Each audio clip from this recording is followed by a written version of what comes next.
Next up, we will discuss about the buffer solutions.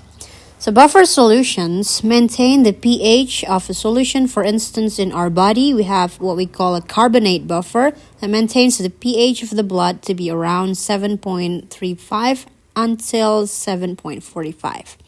So that's the range that the buffer works on. Now, buffer solution normally consists of something that is weak. So it could be weak acid or weak base plus its conjugate. So both of them have to be present. For instance, if we have mixture between CH3COOH and also CH3COONA, so the acetic acid and also the sodium acetate, this is an example of a buffer. Because here you have a weak acid and a base, and then here we have the conjugate, which is CH3COO-. That's the conjugate of the CH3COOH. Other example, for the base, for instance, we can have weak base like NH3, then paired with NH4+, which is its conjugate acid. So this one is also a buffer system. So to write down the buffer reactions, we have to write down the equilibrium that connects the weak acid or the weak base with its conjugate. So let's take the acetate as the example. We can write down the reaction as the following. Thing like this, H+. So now if we are to build the ice table, say again that we have 0.1 molar to start with. So here we have 0.1 molar. If it's only the acid like this, then this will belong to the category of the weak acid, just like what we had before. Now for buffer solution, we will have the acid and we will also have the conjugate since the beginning. So in this case, we will have also, for instance, another 0.1 molar for the CH3COO-. And of course, in the beginning, we do not have any H+ yet. During the reaction, this will be subtracted by the number of X. This will be added by the number of X, and this one will also be added by the number of X. And therefore, in the equilibrium composition, which is like this, 0.1 plus X, and this one is X. There will be a K value that associates to this reaction. Let's write it down here. So a K.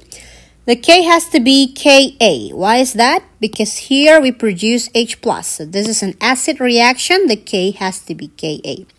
So the Ka is going to be equal to the X multiplied by 0.1 plus X divided by 0.1 minus X. Now in this case, X is usually small. So again, X would be negligible. So if X is negligible, we can easily write down that here we have Ka equal to X 0.1 and then divided by 0.1 as well. Or basically, you can also say that Ka is equal to X. Now that if you have the same concentration for the acid and its conjugate base. However, we can also, of course, have different concentration. So let's write down the general formula for this. So in this case, we see that the Ka is equal to X, and then 0.1 plus X, that would be the concentration of the conjugate base, divided by 0.1 minus X, that would be the concentration of the acid. Let's write it down as the A. And normally what we would like to calculate is the X, which is the H+. So let's rewrite this equation. So now we have X equal to Ka multiplied by A divided by the concentration of the conjugate base. Now, please be aware here that because we work with the same volume for both the acid and the conjugate base, so in general, we can also use mole here instead of the concentration in molar. So we can also use mole instead of concentration in molar. Here you see that it is in molar. So A is in molar. B conjugate base is also in molar. but it's also okay to use mole here and mole there so they can cancel out and we can still find the X. So X again from the ice table is basically the concentration of H+. So here we can write down that H+ is equal to Ka multiplied by A divided by the conjugate mass, so Cb. So if we take the minus log of this value, we will then get minus log of H+ will be the pH, minus log Ka will be pKa. And then this one will be minus log A over the concentration of conjugate base. Or if we prefer the positive value, it will be pH equal to pKa plus log of conjugate base divided by the acid. And this is a very important formula for buffer solution that you really need to remember. Yeah, this is called the Henderson Hasselbach formula. Hasselbach equation. So here you can calculate the pH of a buffer based on the pKa plus log of the concentration of the conjugate base over here divided by concentration of the acid.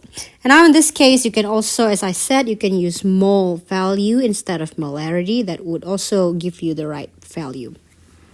And for buffer, normally we have something that we call as the buffer capacity. So buffer capacity is a range of pH where the buffer would be able to maintain the pH of the solution. And normally this would be pH equal to pKa plus minus 1. If you would like to make a buffer solution to maintain the pH of your solution, then you should pick the acid and also the conjugate that would give the Ka plus minus 1 to the pH that you would like to make. Therefore, you will make the right buffer solution that could have the capacity around the range that you would like. For instance, if we have this buffer of acetate, acetic acid and acetate, pKa is just like pH, it's minus log, so it's minus log Ka, this will be 5. So basically for this buffer, it will be okay for use from 4 to 6. So this is the range where the buffer would be able to be used. If you would like to make a buffer that is not in this range, then you should find a different pair of acid and conjugate to be able to get the one with pKa closest or closer to the pH that you would like to make. So as I mentioned before, that the buffer will play a role to maintain the pH. So in this case, if we add a small amount of either an acid or a base, then the buffer will try to maintain the pH and not change the pH so much. If we have an acid, then this acid will be added into the buffer. Therefore, the base counterpart in the buffer will react with this acid. So the new pH will be calculated as follows. The new pH will be equal to the pKa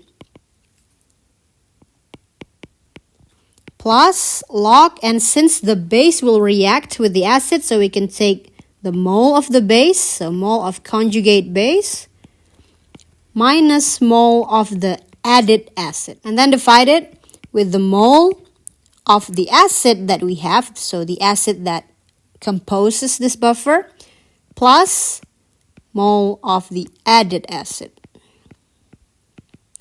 In this case, the acid will be accepted by the conjugate. So in this case, if we have CH3, COO minus, then they will together form CH3, COOH. That is why this will decrease. So you see the numbers being subtracted because it reacts with this, while CH3, COOH will be formed. Therefore, the mole of the acid will be added. And for the base will be accepted by the acid, so something like that.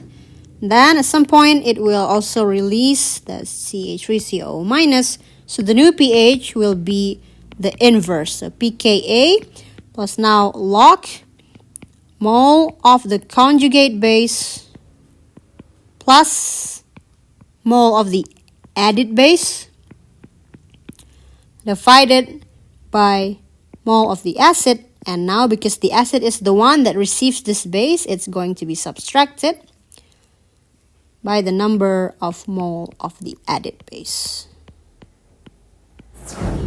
In the condition where you add small amount of acid and small amount of base, the pH will not change as much in comparison to the pH that we calculate from the previous Henderson-Hasselbach equation.